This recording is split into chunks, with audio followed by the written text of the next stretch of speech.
So an all-party parliamentary group is not an official part of Parliament. It's what you might call a voluntary organisation of parliamentarians. And in order to have one, you've got to have at least 6 people, Lords or MPs. You have to have a chairperson who is from the House of Commons government party. You also have to have at least 1 member of the main opposition party. Now, what they're able to do is they can invite experts to give them advice. It's not like it creates a direct link, but it's far more likely that a minister will respond to a request from an APPG than it would be to an individual MP, for instance, and certainly better than if you or I were to write to the minister and say, can we have a conversation? Yeah. So that's roughly it.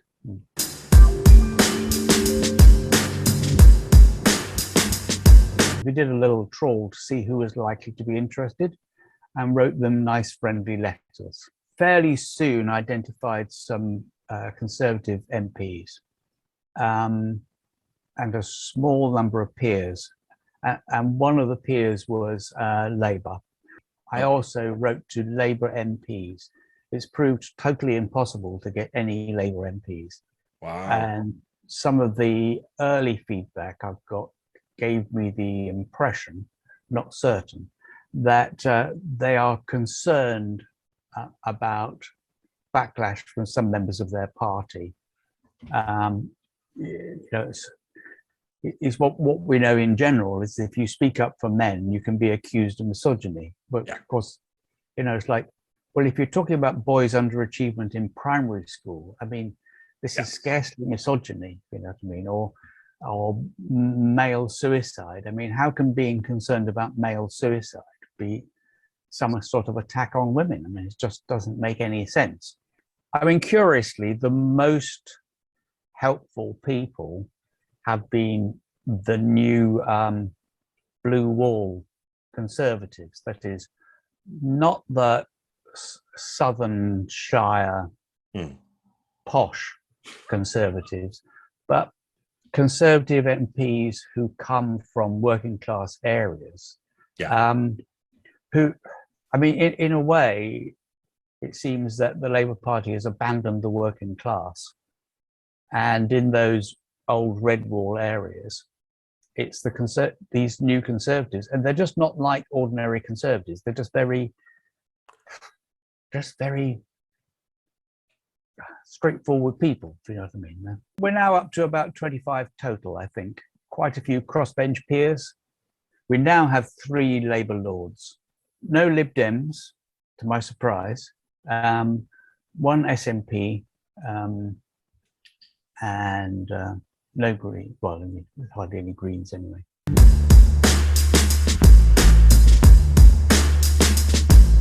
At the inaugural meeting, they thought that what would be best would be produce a little sketch of what it's like to be a boy today growing up in the UK.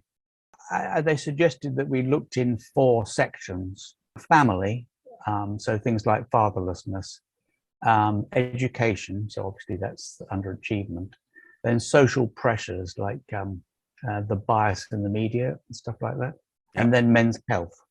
By then we had pulled in Mark Brooks from the Mankind Initiative. Now, Mark is somebody who just knows a hell of a lot of people. Initially, we asked Sonia Shelgene from the Lads Need Dads.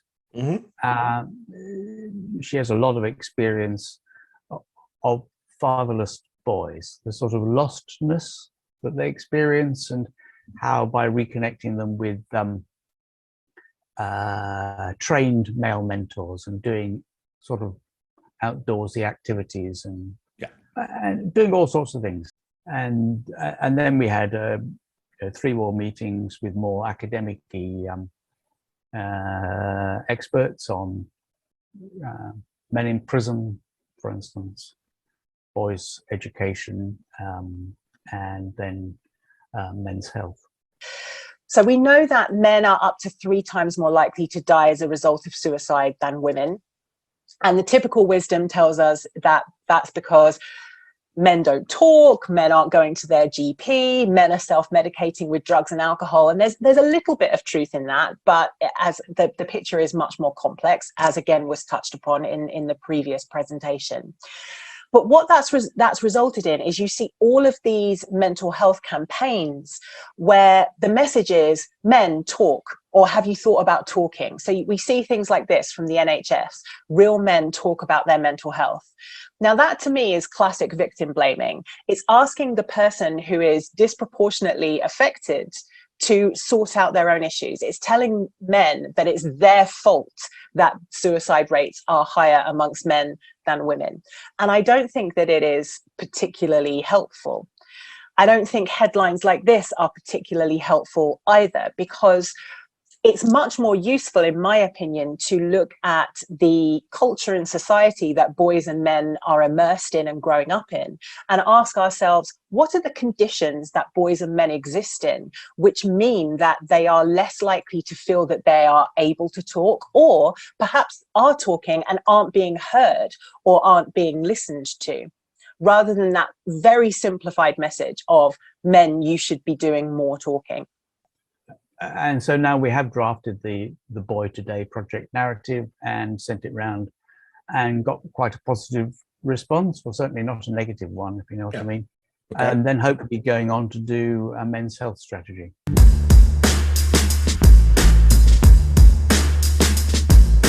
There are already men's health strategies. I couldn't tell you precisely, but maybe New Zealand and Denmark and you know, a few other places. So and you can clearly identify the areas of health which are specifically male, you know, like prostate cancer. And then if we look at mental health as well, we know that, for instance, one of the things that experts pointed out, which is like obvious when you're told, is that the normal talking therapies are not necessarily helpful to men, that it's not the way that men communicate, and that there's this wonderful phrase, women communicate face to face, men communicate shoulder to shoulder. So we tend to communicate better when we're doing something. Yeah. And so, you know, male psychology is starting to understand that we need to do something other than, you know, you get these posters saying about male suicide. Men should talk more. Yeah. No, we should go about it in a different way. We need to understand the circumstances under which men talk more, like round a campfire. Yeah. or you know, my own experience is, you know, just doing some practical task with a guy. Yeah.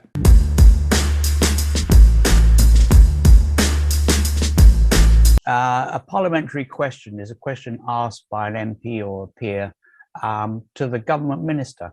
Yeah. And they are required to answer, and they have to answer within a certain time frame. And so if you can get a member of parliament to ask a question, you will get an answer. Now, when we first thought of this idea, or when it was first suggested, I simply made a list of potential questions. I simply posed them, and within a day, I've got an MP saying I've asked the following 3 questions, and then their researcher, you know, sends me an email 10 days later to say this is the answer from the minister. So what we're going to be working on from now on in the new session, probably from October, is follow-up questions. Okay.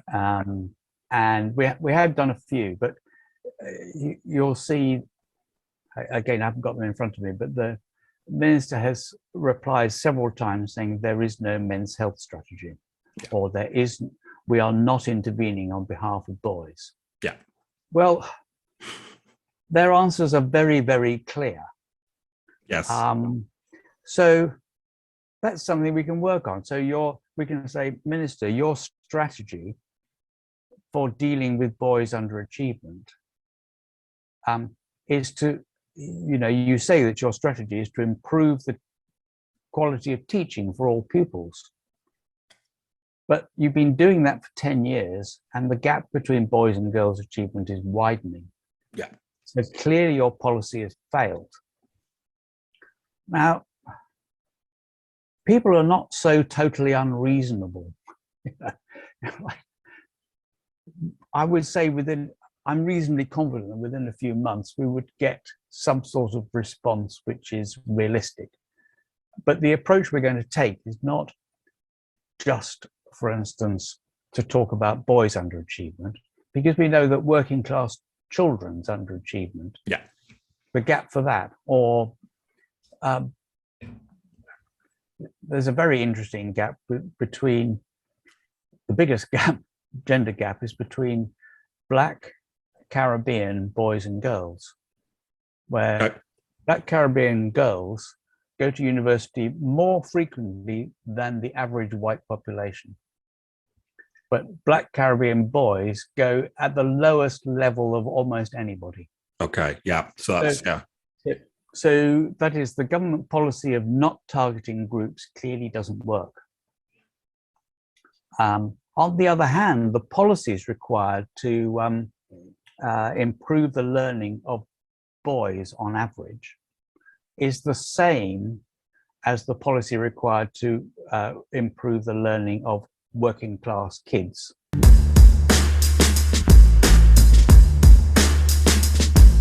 I think that,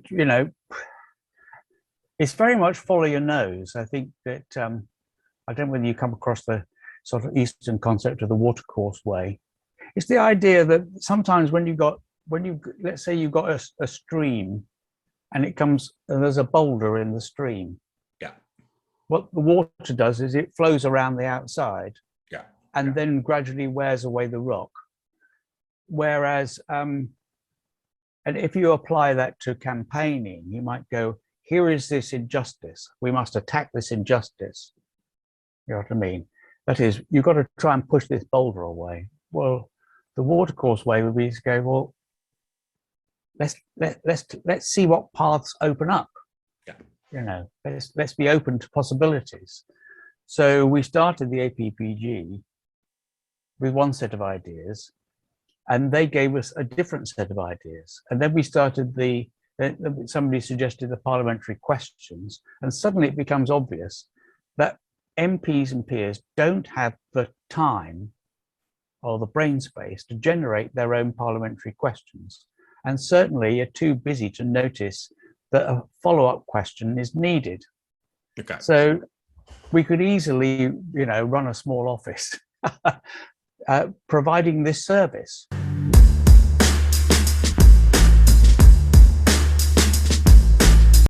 What's really interesting from my perspective is that we've had 7 speakers talking on 4 major topics, but there are common themes that have come through.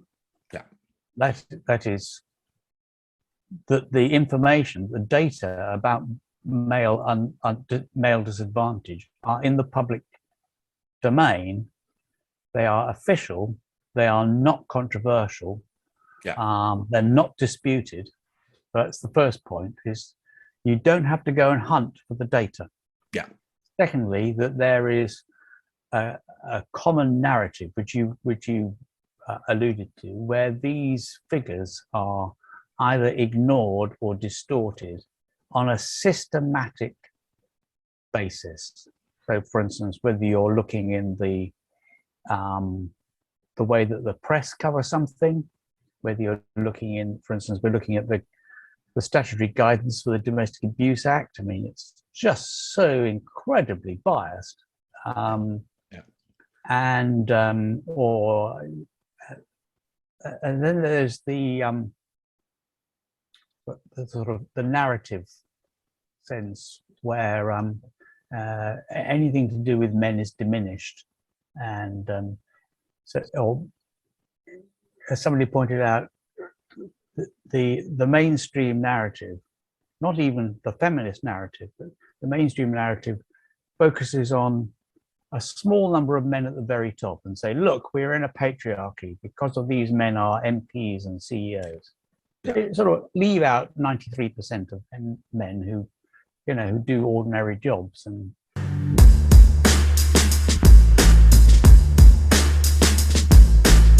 there are other strange bedfellows, like the Victims Commissioner, Vera Baird, who's been quite biased, I would say, in many of her, by focusing on female victims. Yeah. In her annual report is in favour of a violence against men and boys strategy, quite separate from the violence against women and girls strategy. So at the moment, we have this bizarre situation where you have a violence against women and girls strategy, and then a kind of government statement on male victims. Yes. Tagged on. Yes. I mean, it makes no intellectual sense whatsoever. Yeah. And so quite a few of us wrote in, this is not to do with the APPG, saying this makes no sense. And Vera Baird apparently read these responses and agrees wholeheartedly. So okay, that's yeah, something down the line we'll get onto the violence against men and boys strategy. The Domestic Abuse Act, because it's now past Parliament, has remained gender neutral, and in the debates in the House of Commons, the pro-feminist lobby lost. sure. So we need to be clear that the government took positive action to ensure that the bill itself remained gender neutral.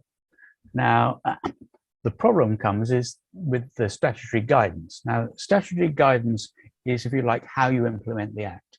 Yeah. And the draft which came out last summer was incredibly biased. It was as if the lobby had been told, no, you can't get it in the act, but we'll stick it in the guidance for you. Yeah. Basically, yeah. And so we sent in, for instance, this was before the APPG, I just kept writing in to the Home Office saying, are you going to have a consultation on this? And eventually I'm part of a discussion one day on a Zoom call. It's like, so it just can't be done. Anyway, I'm not saying that I was particularly effective, but what's interesting is if you look at the updated guidance, which is the one published at the beginning of August, if you look at the redraft, they have taken on board a lot of the criticisms which people like us have sent in. Yeah. It's actually a great improvement. It's not that the Home Office is totally closed to a well argued case. They have taken on board. I mean, it's still appalling in some respects, but it is a huge improvement, and we're pretty sure that we can make some improvement on that as well.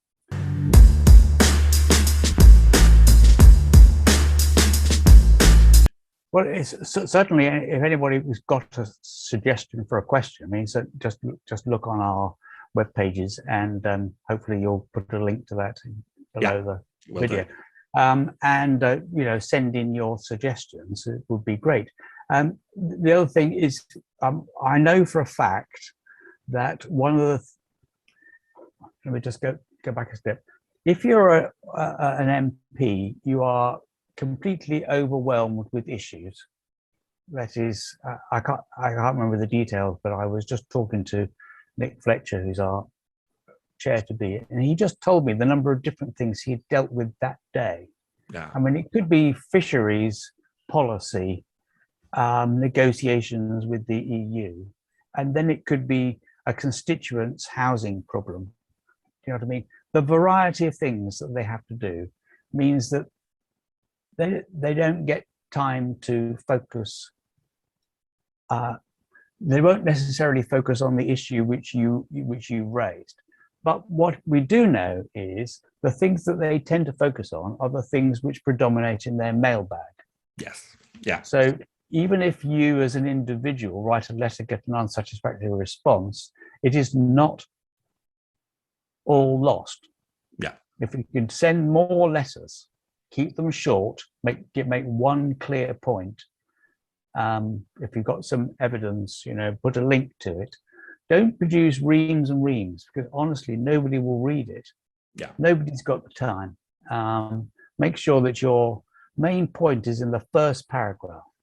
I'm writing to you, I am your constituent, make sure that you say that in the first line, I am your constituent, and put your address in. So that gets you past the first hurdle. Yeah. Because you get this automated response, we can only deal with people who are our constituents. And then say, I would like you to do X, Y, and Z. Yeah. And then a couple of paragraphs to explain why. And then maybe some links or something like that. And send it off. And if you don't get replies, phone them up. Yeah. But that's another thing that I found is if you don't get a reply and you phone the office, I have yet to have a negative response.